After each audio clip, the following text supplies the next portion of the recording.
What do you think, Dex? Do you like it here? Yeah?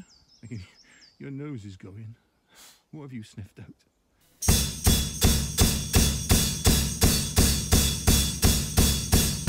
Well, you're in your little room and you're working on something good. But if it's really good, you're gonna need a bigger room. Well, hello, it's Dexter and me again, back out on location in the spooky forest. Well, I say it's spooky, it's only about 20 yards from the road, so it's not that spooky really. It's just really nice and peaceful in here. Dexter doesn't know what to do with himself, there are so many trees to pee against. There's the lovely sound of bird song in the tree canopy. But the reason we've come here today is to shoot a ground up composition of the tall trees here. Now the sun isn't high enough in the sky to get that sort of sunburst through the canopy effect. So I'm going to do the best I can to get a nice composition of these really tall trees. Yeah. So yeah, so let's see what we get. Okay, settings wise, obviously the camera's on its tripod. Shooting directly up, I'm at f14 on the GFX50R, so about an f11 equivalent. Focusing to the top of the canopy. Everything seems to be in sharp focus, and I'm shooting 3 bracketed images at 100 ISO, whatever the shutter speed is, and I'll choose the best one when we get back later, or I might blend some into one image. We'll see.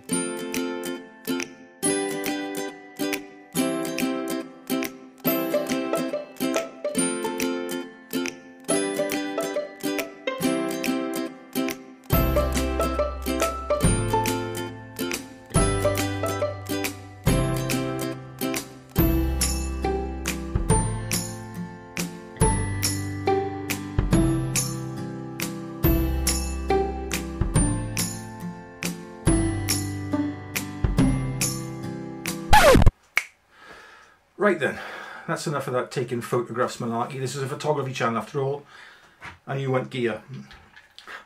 The channel is going to change. I'll come to that at the end of this this video. Yeah, when I was out taking pictures the other day for this video, it got me thinking about how customizable this Fuji GFX50R and my X-T3, how customizable these cameras are.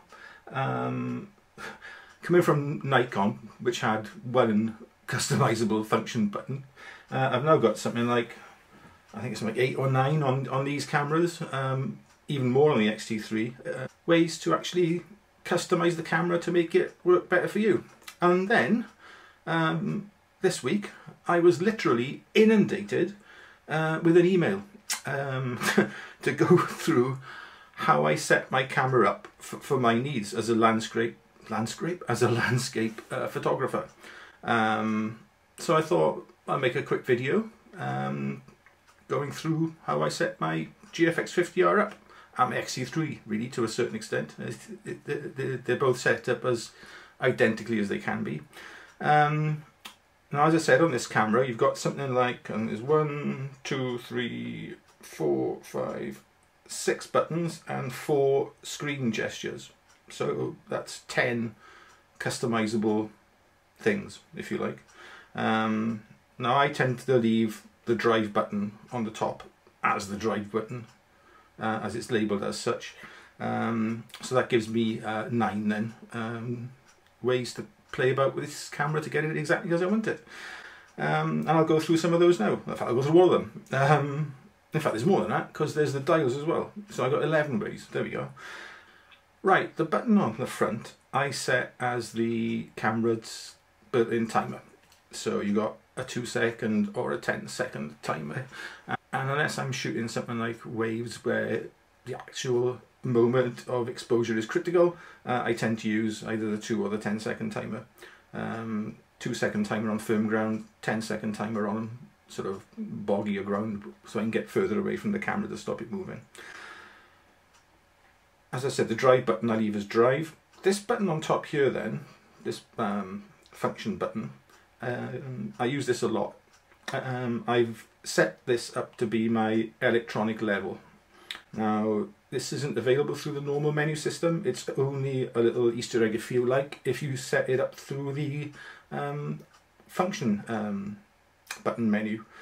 But I find I use that an awful lot as a landscape photographer to make sure that my horizons are going to be level. On the back of the camera then, this button I've set for white balance. This is my AF on or back button focusing button. I use that a lot because I tend to leave, I sit in single shot at the moment, but I tend to leave the camera in manual and have AF, MF turned on in the main menu, and I use this as back button focusing, and then you can tweak your focus with the focus ring on the front of your lens. And this button here above the Q menu button I've set for photometry, which is Fujifilm's posh word for metering. So I use that to set one of Fuji's 4 metering methods. The top dial here I've set for shutter speed. So if I've set the dial here to T, I can select whatever shutter speed I want with this dial here. Or if it's on, say, something like 1/60th of a second, I can then toggle between like a 60th, a 50th, 48th, things like that. So this dial here enables me to fine tune my shutter speed. The dial on the back I've set to set ISO, because there's no dedicated ISO dial on the camera, so you press it in, set your ISO, and press it to set ISO, or to lock it, that ISO setting in place. The rear screen functions, there are 4 of them, and I set them up to be, swipe up gives me all the face and eye detection settings. Swipe to the left gives me my histogram. Swipe to the right gives me my focus check area, and you use that in conjunction with the dial here to zoom in and out, so you can make sure you've got pinpoint accurate focus. And swipe down I've set for film simulations. I really like playing with those. Setting these is really simple. Turn the camera on, obviously, and you've got a long press of the disc back button, and that brings up the menu to set your function button settings. And you have to go through the main menu to set your command dial settings, but it's quite simple and straightforward to do. Now, on top of all these customizable buttons, I've also set up the Fujifilm My Menu. Now, I use this a lot on my Nikon cameras, and I use it less on this camera, to be honest, because of all the customizable buttons. But it's very easy to set up, and in mine I've got the Autofocus Mode, so you've got either single point, zone or wide tracking. I've got the AF, MF on off switch.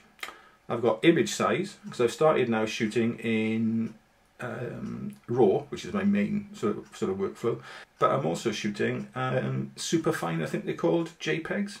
So you can mess about there with aspect ratios and things like that, and film simulations, so that's quite a nice thing to play with. Next one, then I got interval time of shooting if I want to do like a time lapse. Then I've got my manual focus assist, and I've set that to focus peaking. So the next one down for me is wireless communication, if I want to use the camera wirelessly. Yeah, so I don't tend to use that an awful lot these days, but it's there and it's handy if you need to use it.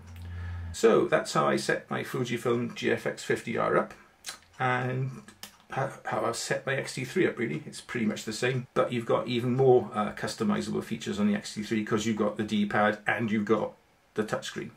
Anyway, I hope the person who emailed me in, I've forgotten your name, sorry, has found that useful. I hope you've all found it useful, to be honest. And moving on, this channel is going to have to change. for about the last year or so, it's been pretty much a sort of camera tech based channel, but I can't afford to buy any more tech. I really have spent too much money this last 12 months, so I'm going to have to rein that all in, and I can't exactly go about repeating the same videos over and over again. So the channel is going to kind of reinvent itself as a landscape photography channel, if you like. Now I know this is probably suicide in terms of viewing figures and subscribers, but as I alluded to when I started this channel out, I did it for myself primarily, to give myself something to do, take my mind off my cancer, take my mind off my treatment, take my mind off my recovery and my illness in general. Things haven't been so great lately, illness wise, so it's made me kind of reevaluate what I want to do. And looking online and looking on YouTube and things like that, there weren't many, well, I couldn't find any really, sites or channels for disabled photographers. Now, if you don't know, my back was broken about 5 years ago now, or 4.5 years ago, due to the cancer I had, which has left me permanently disabled. I can't walk very far. I have to walk with the aid of sticks or a frame. So hiking to glamorous or isolated landscape photography locations is a thing of the past for me. But I still enjoy landscape photography, and if anything, it's a little bit more challenging now because all my compositions are from the roadside or car parks or within easy distance of those sort of facilities. So I think I have to work harder to get a decent composition, something that's different and worth looking at. And looking online, as I said, I couldn't really find anything. Now somebody will probably leave in the comments below, "Oh Nick, there are 80 channels that do all this," and then I'll just give in then. But no, I want this channel to help myself and to help anybody else who may be struggling out there with chronic illness or disability, to enjoy this wonderful, wonderful hobby of landscape photography. It's not all about the tech, although I probably will still make a couple of techie type videos, but more sort of how-to techie type videos. And there are a couple in the pipeline that I've sort of half filmed or half done, kind of like tutorial-y type things, which will go out over the next couple of weeks while I'm in hospital having my latest op and recovering from that. And then probably middle of June, this channel will relaunch as a disabled landscape photography channel, if you like.